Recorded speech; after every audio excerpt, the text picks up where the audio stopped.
जय हिंद दोस्तों, स्वागत है आपका हमारे यूट्यूब चैनल चंद्रहास ज्ञान सर्विसेज में। और आज हम लोग पढ़ने वाले हैं थर्ड चैप्टर के बारे में। दोस्तों सेकंड चैप्टर पढ़े, फर्स्ट चैप्टर पढ़ लिए। फर्स्ट चैप्टर में दोस्तों प्लासी का युद्ध वगैरह पढ़े थे। और दोस्तों देखिए, फर्स्ट में जो तारीख का मूल रूप से क्या महत्व होता है उसके बारे में पढ़ना था हम लोगों को। और सेकंड में जो व्यापारी कंपनियां आई थी, इंग्लैंड की कंपनियां, अंग्रेजों के बारे में हम लोग को पढ़ना था, कैसे कैसे कहाँ कहाँ पे विस्तार कर दी मैसूर में। फिर उसके बाद जो है मतलब मराठा का भी युद्ध हुआ, मराठा को भी अपना क्षेत्र में मिला ली। फिर अ, मतलब रूस के डर के कारण फिर उत्तर पश्चिम भारत पर भी जो है अपना अस्तित्व कायम कर ली थी।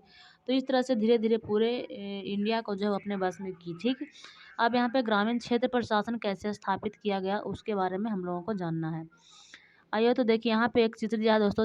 पता है चित्र किसका है? 1765 ईस्वी में रॉबर्ट क्लाइव मुगल साम्राज्य से बिहार और उड़ीसा का दीवानी ग्रहण कर रहे हैं। ठीक है, उसका ही यहाँ पे फिगर दिया गया है, ये वाला फिगर।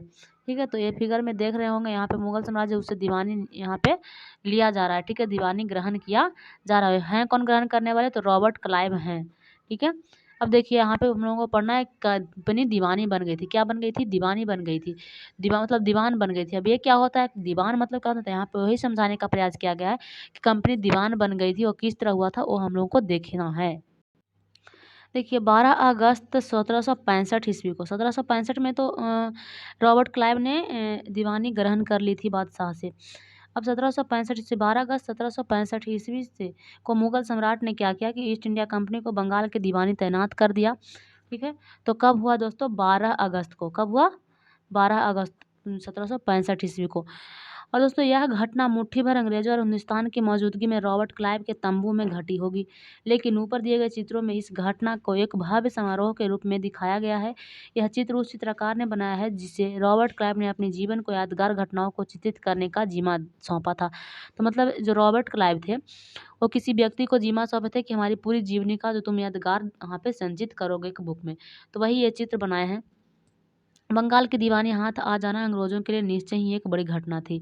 कंपनी के तौर पर दीवान के तौर पर कंपनी अपने नियंत्रण वाले भूभाग को आर्थिक मामलों के मुख्य शासक बन गई थी। तो देखिए जैसे ही यहाँ पे दीवानी लोगों को हासिल हुआ तो कंपनी के नियंत्रण, जो भूभाग पर कंपनी का नियंत्रण हो गया था, वहाँ पे अब आर्थिक मामलों का मुख्य शासन बन गया था। अब आर्थिक मामलों में वो लोग सब अपना शासन करने लगे थे।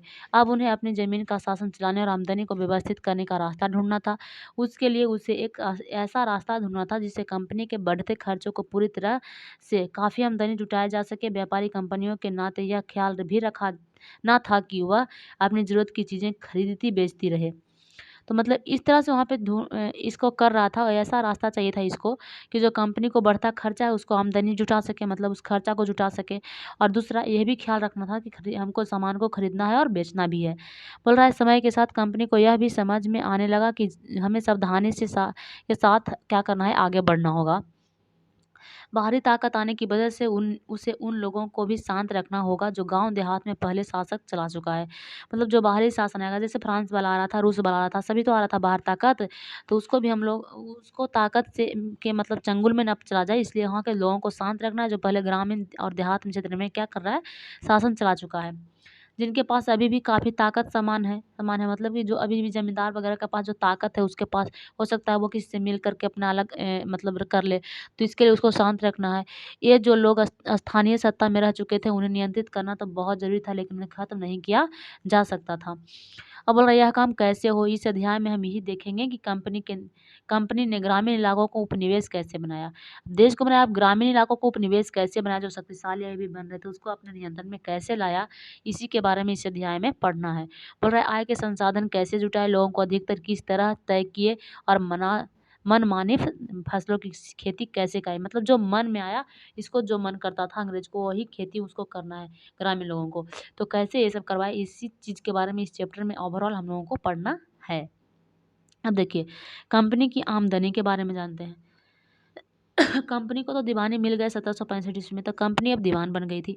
तो कंपनी दीवान तो बन गई, लेकिन अभी भी खुद को एक व्यापारी ही मानती थी। कंपनी दीवानी मिल गया था कंपनी को, लेकिन खुद को अभी भी व्यापारी ही मानती थी। कंपनी भारी भरकम लगान तो चाहती थी, लेकिन मतलब कंपनी भारी भरकम लगान तो चाहती थी कि लगान वसूले, लेकिन उनके आकलन और वसूली का कोई नियमित व्यवस्था करने की में हिचकिचा रही थी कि कोई नियमित व्यवस्था उस पर किया जाए या नहीं किया जाए। उसकी कोशिश यही थी कि वह ज़्यादा से ज़्यादा राजस्व हासिल करे और कम से कम कीमत पर बढ़िया सूती और रेशम वस्त्र खरीदे।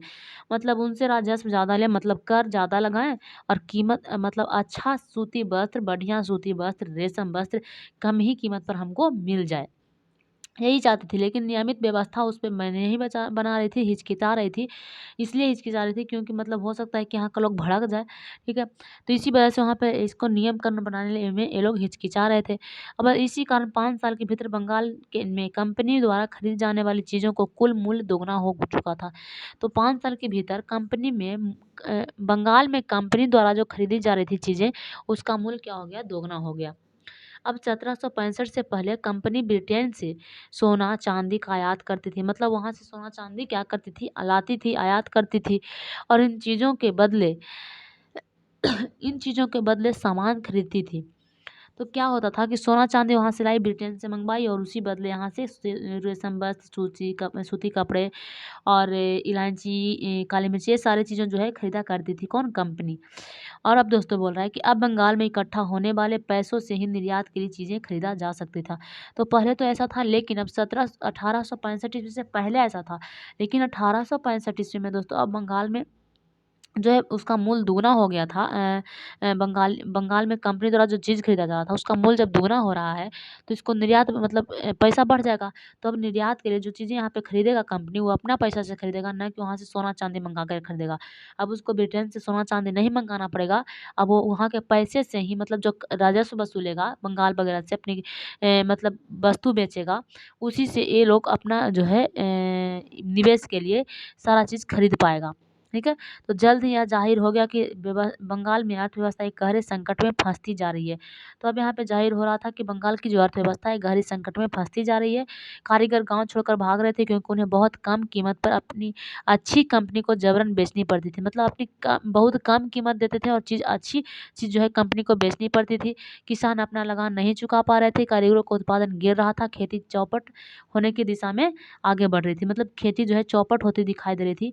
1770 में पड़े अकाल ने बंगाल में 1 करोड़ लोगों को मौत के नींद सुला दिया था। कब? 1770 ईस्वी में। तो दोस्तों 1770 ईस्वी में भीषण मतलब अकाल पड़ा था बंगाल में और मतलब करोड़ों लोग जो वहाँ पे मौत के घाट उतार दिए गए थे। मौत की नींद में मतलब मौत की निद्रा में जो है सुला दिए गए थे 1770 में। और इस अकाल में लगभग 1/3 आबादी वहाँ पे समाप्त हो गई थी। बंगाल की 1/3 आबादी खत्म हो चुकी थी इस 1770 की अकाल में। अब देखिए यहाँ पे एक चित्र दे रहा है, बंगाल में स्थित मुर्शिदाबाद का एक साप्ताहिक हाट। तो ये देखिए हाट है, वो कहाँ की है? मुर्शिदाबाद की। मुर्शिदाबाद दोस्तों बंगाल का शहर है, आज भी यहाँ पे मुर्शिदाबाद स्थित है बंगाल में। बोल रहा है कि ग्रामीण इलाकों में किसान और कारीगर अपने चीज़ें बेचने और खरीदने की ज़रूरतें के मतलब हिसाब से बाज़ारों को नियमित रूप से बाज़ार में आते थे और आर्थिक संकट के समय इन बाज़ारों पर बहुत बुरा असर पड़ता था। तो ये मुर्शिदाबाद का एक हाट का फिगर यहाँ पे दे रहा है। अब हो गया फिगर के बारे में हम लोग जान लिए। अब यहाँ पे दोस्तों देखिए चार्ल्स कॉर्नवालिस का फिगर ही दे रहा है। बोला जिस समय अस्थायी बंदोबस्त लागू किया गया था उस समय कार्यकालीन मतलब कॉर्नवालिस ही भारत का गवर्नर जनरल थे। तो बंदोबस्त लागू किया गया था, खेती में सुधार की जरूरत, यहाँ पे आएगा बंदोबस्त का हिसाब। अभी तब इनको देखेंगे, अभी फिलहाल देख लिए। अब हम लोग को खेती की सुधार में के बारे में पढ़ना है। देखिए खेती में सुधार की ज़रूरत थी। क्या थी? खेती में सुधार की ज़रूरत थी। तो बोल रहे हैं यहाँ पे कि अगर अर्थव्यवस्था संकट में थी तो कंपनी अपनी राजस्व आय के बारे में आश्वस्त रह सकती थी। मतलब अगर आर्थिक वहाँ पे संकट थी, अर्थव्यवस्था संकट में थी, तो कंपनी अपनी राजस्व आय के बारे में आश्वस्त रह सकती थी। कंपनी के ज़्यादातर अफसरों को यह लगने लगा था कि ज़मीन में निवेश करना, खेती में सुधार लाना ज़रूरी है। मतलब ज़मीन में निवेश करो, खेती में सुधार लगाओ, इसका एक करना बहुत ज़रूरी है। ये काम किस तरह किया जा सकता था? इस सवाल पर 2 दशक तक बहस चली कि किस तरह हम वहाँ पे खेती में सुधार करें। तो आखिरकार कंपनी ने क्या की कि एक अस्थायी बंदोबस्त लागू किया। कब अस्थायी बंदोबस्त लागू हुआ था? तो अस्थायी बंदोबस्त दोस्तों 1793 ईस्वी में लागू किया गया था। और उस वक्त हमारे देश में जो है उस वक्त गवर्नर जनरल थे चार्ल्स कॉर्नवालिस, ठीक है। और उनका फिगर यहाँ पे दोस्तों दिया गया है, चार्ल्स कॉर्नवालिस का देख लीजिए। और इन्होंने अस्थायी बंदोबस्त लागू किया था उस समय, मतलब शासन में, मतलब उसी समय इनका कार्यकाल है। और 1793 ईस्वी में जो है यहाँ पे अस्थायी बंदोबस्त लागू किया गया था। इस बंदोबस्त की शर्तों के हिसाब से राजाओं और तालुकारों को जमीन के रूप में मान्यता दी गई थी। तो बंदोबस्त में क्या हुआ था कि हिसाब से राजा को और तालुकार को जमीन के रूप में मान्यता दी गई थी। उन्हें किसान से लगान वसूलने और कंपनी को राजस्व चुकाने का ही मतलब जिम्मा दिया गया था कि तुम लोग क्या करोगे कि किसान के से लगान वसूलोगे और कंपनी को लगान जमा करोगे। उनकी ओर से चुकाई जाने वाली राशि अस्थायी रूप से तय कर दी गई थी। इसका मतलब यह था कि भविष्य में किसी भी उसमें इजाफा नहीं किया जाना था। अंग्रेज को लगता था कि इससे उन्हें नियमित रूप से राजस्व मिलता रहेगा, मतलब रहेगा कि अब हमको नियमित रूप से यहाँ पे से कर आता रहेगा। जमींदार को में सुधार के लिए खर्च करने का प्रोत्साहन मिलेगा। उन्हें लगता था कि क्योंकि राज्य की आगे की राजस्व की मांग बढ़ने वाली नहीं है, इसलिए जमींदार बढ़ते उत्पादन से फायदे में रहेंगे।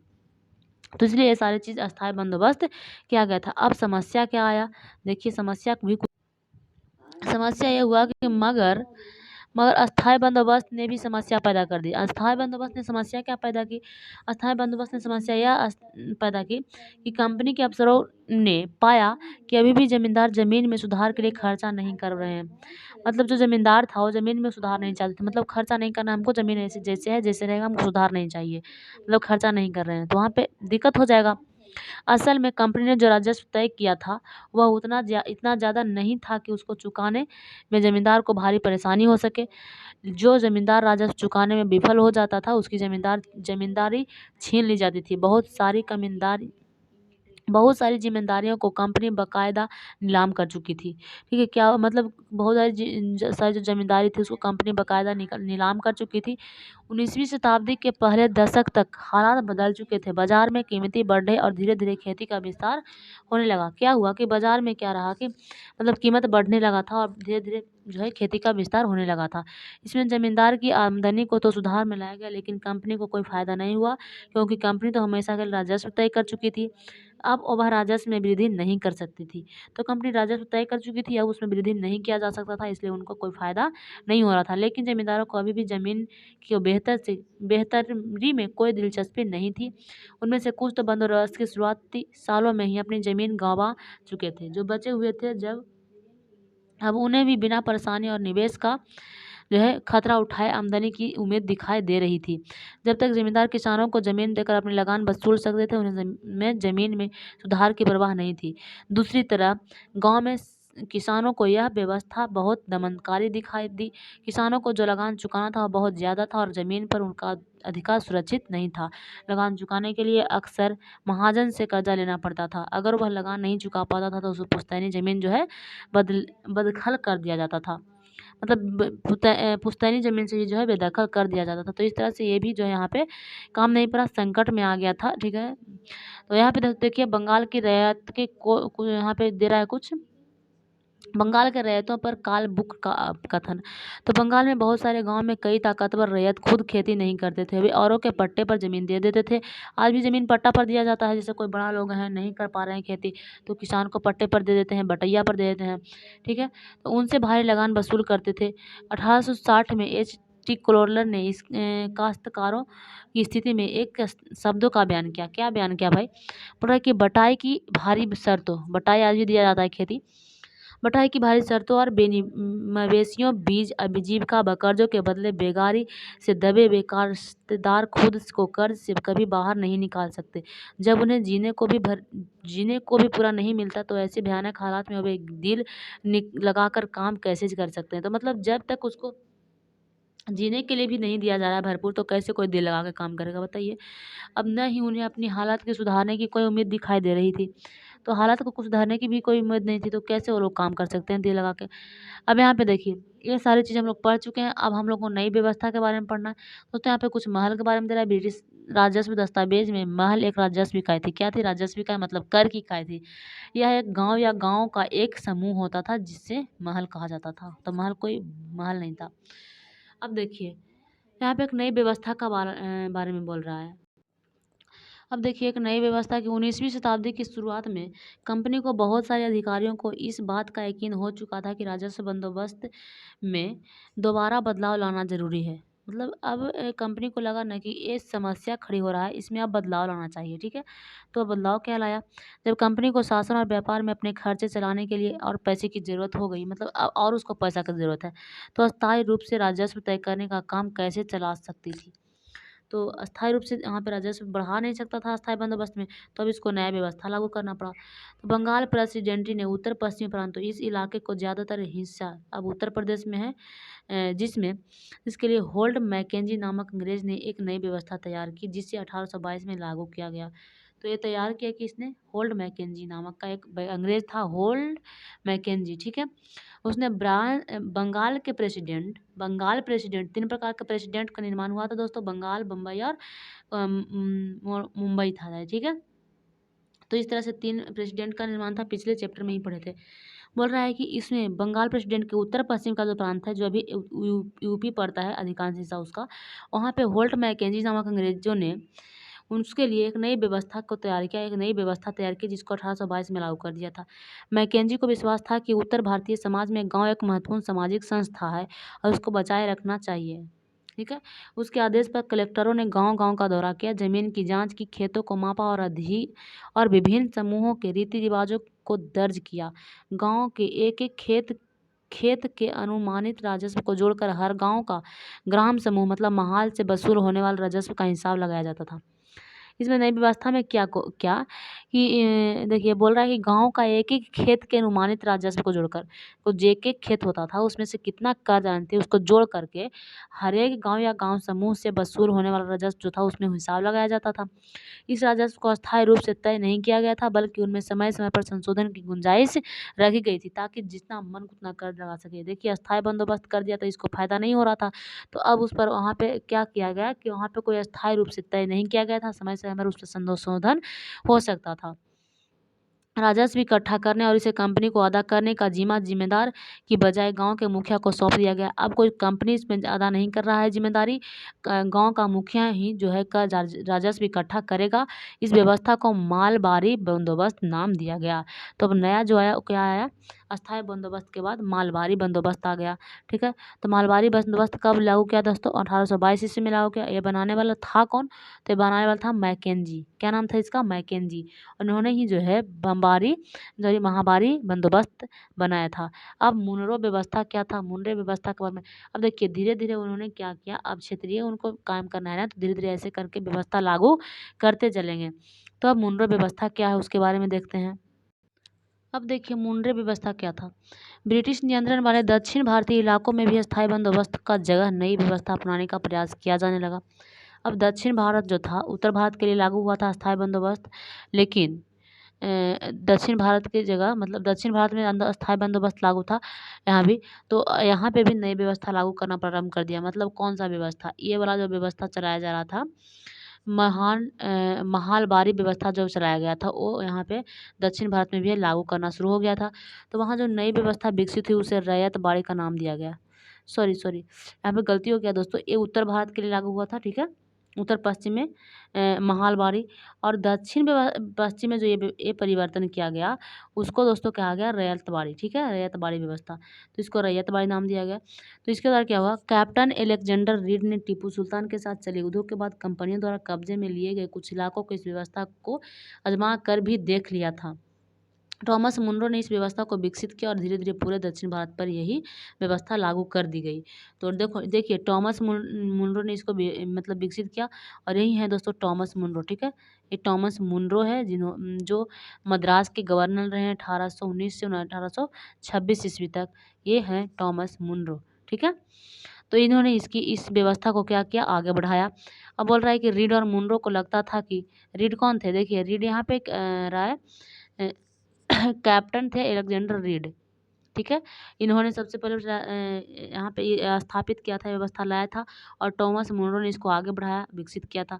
तो इनको लगता था इन दोनों को कि दक्षिण में परंपरागत जमींदार नहीं थे, ठीक है। जो परंपरागत मतलब शुरू से जो है परंपरागत ये लोग नहीं है जमींदार, इसलिए उनका तर्क यह था कि उन्हें सीधे किसान मतलब रैयत से ही बंदोबस्त करना चाहिए, सीधे किसान से बंदोबस्त करना चाहिए जो पीढ़ियों से ज़मीन पर खेती करते आ रहे हैं, और राजस्व आकलन से पहले उन्हें अपने खेतों का सावधानीपूर्वक और अलग से सर्वेक्षण किया जाना चाहिए। मुनरो का कहना था कि अंग्रेजी को पिता की भांति किसानों की सुरक्षा करनी चाहिए। ठीक है। फिर भी सब कुछ ठीक नहीं था, तो क्यों सब कुछ ठीक नहीं था, अब इसके बारे में हम लोगों को जानना है। कैसे सब कुछ ठीक नहीं था? बोल रहा है नई व्यवस्था लागू होने के बाद महज कुछ साल के भीतर उनमें समस्याएं दिखने लगी। नई समस्या तो लागू मतलब व्यवस्था तो लागू हुआ, लेकिन उसमें फिर समस्या दिखना शुरू हो गया था। ज़मीन से होने वाली आमदनी बढ़ाने के चक्कर में राजस्व अधिकारियों ने बहुत सारा राजस्व तय कर दिया था। मतलब आमदनी बढ़ाने के लिए जो राजस्व तय किया, जो कर तय किया, बहुत ज़्यादा हो गया था। किसान कर चुका नहीं पा रहे थे, रैयत गाँव से भाग रहे थे, मतलब किसान, रैयत का मतलब किसान ही होता है, ठीक है। तो किसान जो है गाँव से भाग रहे थे, बहुत सारे क्षेत्रों में गाँव वीरान हो गया था। आशावादी अफसरों को उम्मीद थी कि नई व्यवस्था किसानों को संपन्न उद्यमशील किसान बना देगी, लेकिन ऐसा नहीं हुआ था। अब देखिए बोल रहा है यूरोप के लिए फसलें, तो यूरोप के लिए फसलें कौन सी थी? बोल रहा है अंग्रेजों ने यह भी महसूस किया कि ग्रामीण इलाकों में न केवल राजस्व पैदा कर सकते हैं, बल्कि वहाँ यूरोप की ज़रूरतों के हिसाब से सही फसल भी पैदा की जा सकती है। तो उन लोगों को सोच आया माइंड में कि ऐसा थोड़ी कि वहाँ पे सिर्फ राजस्व लगा सकते हैं, सिर्फ कर ही वहाँ से वसूल सकते हैं। ऐसा करते हैं ना वो लोग, खेती तो करते ही हैं, हम अपने मन से खेती करवाते हैं, हम जैसा चाहेंगे, मतलब कंपनी के लिए जो कच्चा माल का आवश्यक होगा उसी को खेती करवा लेते हैं हम। फिर उन लोगों से हम खरीदेंगे सस्ते मालों पे, फिर वहाँ पे उत्पादन करके बहुत अच्छे मालों, महंगे मालों पर बेच देंगे महंगे दामों पे। तो इस तरह से अपने हिसाब से खेती करने की भी दिमाग उनको में आई। फिर वहाँ पे बोल रहे 18वीं शताब्दी के आखिर तक कंपनी की में अफीम और नील की खेती को पूरा जोर दिया जाने लगा। बोला कि कंपनी ने अफ़ीम की खेती पर जोर दिया, नील की खेती पर जोर दिया कि ये सारी चीज़ को खेती तुम लोग करो। धान गेहूँ का खेती मत करो, ये सब अफ़ीम का खेती करो, नील का खेती करो, ये सब पर जोर देना शुरू कर दिया कब? 18वीं शताब्दी के आखिरी में। ठीक है। इसके बाद 150 साल तक अंग्रेज देश ने विभिन्न भागों में किसी न किसी फसल के लिए किसानों को मजबूर कर रहे थे। जैसे बंगाल में बोलते थे कि तुम लोग पटसन करो, असम में चाय, संयुक्त राज्य मतलब संयुक्त प्रांत मतलब जो अभी यूपी है उसमें गन्ना, पंजाब में गेहूँ, महाराष्ट्र व पंजाब में कपास, मद्रास में चावल। तो इस तरह के दबाव वहाँ पे दिए जाने लगे थे। यह कैसे किया गया? अंग्रेज़ों ने अपनी ज़रूरत की फसलों को खेती को फैसलाने के लिए कई तरीके अपनाए। आइए इस तरह के एक फसल उत्पादन में ऐसी ही एक पद्धति को अच्छी तरह से समझते हैं। क्या रंग का भी कोई इतिहास है? तो देखिए रंग का क्या इतिहास है उसके बारे में हम लोगों को वहाँ पे बताने का प्रयास किया जा रहा है। अब देखिए रंगाई का कोई इतिहास रहा है दोस्तों। बोल रहा है कि चित्र 5 और 6 को देखिए। तो यहाँ पे चित्र 5 है और यहाँ पे चित्र 6 है। तो दोनों को देखिए। ये दोनों दोस्तों सूती कपड़ा है, छापा गया है, 2 तस्वीर दी गई है। बाएं तरफ चित्र 5 में जो है तस्वीर में भारत के आंध्र प्रदेश के बुनकरों द्वारा बनाया गया है। तो ये आंध्र प्रदेश जो भारत में है, आंध्र प्रदेश उसके द्वारा बनाया गया है। और कलमकारी छापे दिखाई दे रहे हैं। तो एक कलमकारी छापे इसमें दिखाई दे रहे हैं। और दूसरी ओर अगर बात करें तो ब्रिटेन के प्रसिद्ध कवि कलाकार विलियम मॉरिन के द्वारा बनाए गए हैं और इसमें फूल का छाप दिखाई दे रहा है। ठीक है। तो दोनों छापों में एक समान है, दोनों छापों में एक बात समान है, दोनों के ही गहरे नीले रंग हैं। क्या है? गहरे नीले रंग दोनों में है। इस्तेमाल किया गया गहरे नीले रंग का इस्तेमाल किया गया है। इसे आमतौर पर क्या कहा जाता है? नील कहा जाता है, नील कहा जाता है। क्या आप जानते हैं कि यह रंग किस तरह पैदा किया गया? इस छापों को आपको जो नीला रंग दिखाई दे रहा है वह नील नाम के एक पौधा से निकलता है। एक नील नाम का पौधा है, उससे ही यह नील निकलता है। इस तरह इस बात को काफ़ी संभावना है कि 19वीं शताब्दी में ब्रिटेन ने मॉरिस के छापों में इस्तेमाल किया गया नीला रंग जो है भारत में उगने वाले नील के पौधे से ही तैयार किया गया होगा। और उस समय भारत दुनिया में नील का सबसे बड़ा स्रोत था। क्या था? नील का सबसे बड़ा स्रोत भारत था उस समय। सोच लीजिए भारतीय नील की मांग क्यों कर रहे थे? तो नील का पौधा मुख्य रूप से उष्णकटिबंधीय इलाकों में ही उगता है। 13वीं सदी तक इटली, फ्रांस और ब्रिटेन में कपड़ा उत्पादक एक केंद्र मतलब कपड़ा उत्पादक कपड़े की रंगाई के लिए भारतीय नील का इस्तेमाल करता था। क्या करता? भारतीय नील का ही जो है इस्तेमाल करता था। उस समय भारतीय नील में बहुत थोड़ी मात्रा ही यूरोपीय बाज़ारों में पहुंचती थी। उसकी कीमत भी बहुत ऊंची रहती थी, इसलिए यूरोपीय कपड़ा उत्पादकों को बैगनी और नीले रंग बनाने के लिए बोर्ड नामक एक पौधे पर निर्भर रहना पड़ता था। बोर्ड पौधा शीतोष्ण क्षेत्र में, बोर्ड एक अलग प्रकार का पौधा है दोस्तों, और ये शीतोष्ण में उगाया जाता है, जबकि नील की बात करें तो उष्णकटिबंधीय इलाके में उगाया जाता है। तो इसलिए यूरोप में आसानी से मिल जाता था कौन, पौधा, और इसी पर निर्भर थे मतलब अपने नीले रंग बैगनी रंग के लिए, क्योंकि उस समय नील का जो है बहुत मतलब ऊंची दाम थी और वहाँ पे पहुँच भी नहीं पाती थी। बोल रहा है उत्तरी इटली, दक्षिण फ्रांस, जर्मनी, ब्रिटेन कई हिस्सों में यह पौधा उगाया जाता था। नील के साथ प्रतिस्पर्धा से परेशान यूरोप ने बोर्ड उत्पादकों ने अपनी सरकारों पर दबाव डाल दिया कि नील के आयात पर पाबंदी लगा दे। कहा कि नील अब तुमको नहीं लाना है, नील आयात नहीं करना है तुमको, ठीक है। मगर कपड़े के रंगने वाले तो नील को ही पसंद करते थे, जो कपड़ा रंगते थे वो नील को ही पसंद करते थे, बोर्डों को कम पसंद करते थे, ठीक है। बोर्ड को कम पसंद करते थे। नील से बहुत चमकदार नीला रंग मिलता था, जबकि बोर्ड से मिलने वाला रंग जो था बेजान और फीका कलर का था। तो बोर्ड से दोस्तों फीका रंग मिलता था, लेकिन अगर नील का प्रयोग कर दिया जाए तो चटकार एकदम चमकदार चमकने लगता था कपड़ा। तो कौन ज़्यादा कपड़ा पसंद करेगा, चमकदार कपड़ा ज़्यादा पसंद करेगा लोग, तो इसलिए उसी से रंगना पसंद करते थे। 17वीं सदी तक आते आते यूरोपीय कपड़ा उत्पादों ने नील के आयात पर लगी पाबंदी को ढील देने के लिए सरकारी मतलब अपनी सरकार को राजी कर दी, और कैरिबियन द्वीप समूह स्थित डोमिंग्स ने फ्रांसीसी, ब्राज़ील में पुर्तगाली, डोमिनिक फ्रांसीसी यहाँ पे, और पुर्तगाल में ब्राज़ील में पुर्तगाल, जैमिका में ब्रिटिश और वेनेजुएला में स्पेनिश लोग नील की खेती करने लगे। तो मतलब ये सब लोग अपने जो है नील की खेती करने लगे थे। वही उत्तरी अमेरिका में भी बहुत सारे भागों पर नील में बागान सामने आए गए थे, ठीक है, ला गए थे। और 18वीं शताब्दी के आखिर तक भारतीय नील की मांग और बढ़ गई और ब्रिटेन में औद्योगिकरण का युग शुरू हो गया था। कब, 18वीं शताब्दी में आते आते, और उसके कपास उत्पादन में भारी इजाफा हुआ। अब कपड़ों की रंगाई की मांग और तेजी से बढ़ने लगी। अब नील की मांग बढ़ी और उसी दौरान वेस्ट इंडीज और अमेरिका से मिलने वाली आपूर्ति उन अनेक कारणों से बंद हो गई। 1783 से 1789 के बीच दुनिया का नील उत्पादक आधा रह गया था। ब्रिटेन ने के रंगरेज अब नील की आपूर्ति के लिए बेचैनी से किसी और स्रोत की तलाश कर रहे थे। यहाँ पे देखिए बागान क्या होता है, बागान कहाँ, उत्तरी अमेरिका में नील के ही बागान लगा दिए गए थे। तो ये विशाल खेत जिस पर बागान मालिक बहुत सारे लोगों से जबरन काम करवाता था, तो उसी को जो है बागान कहा जाता था। जैसे कॉफ़ी हो गया, गन्ना हो गया, तंबाकू, चाय और कपास आदि के विषय में बागान का जिक्र किया गया, तो इस सब का बागान लगाया जाता था, ठीक है। अब दोस्तों बोल रहा है भारत में ब्रिटेन की बढ़ती दिलचस्पी, तो किस तरह से भारत में ब्रिटेन की दिलचस्पी बढ़ रही थी उसके बारे में पढ़ना है।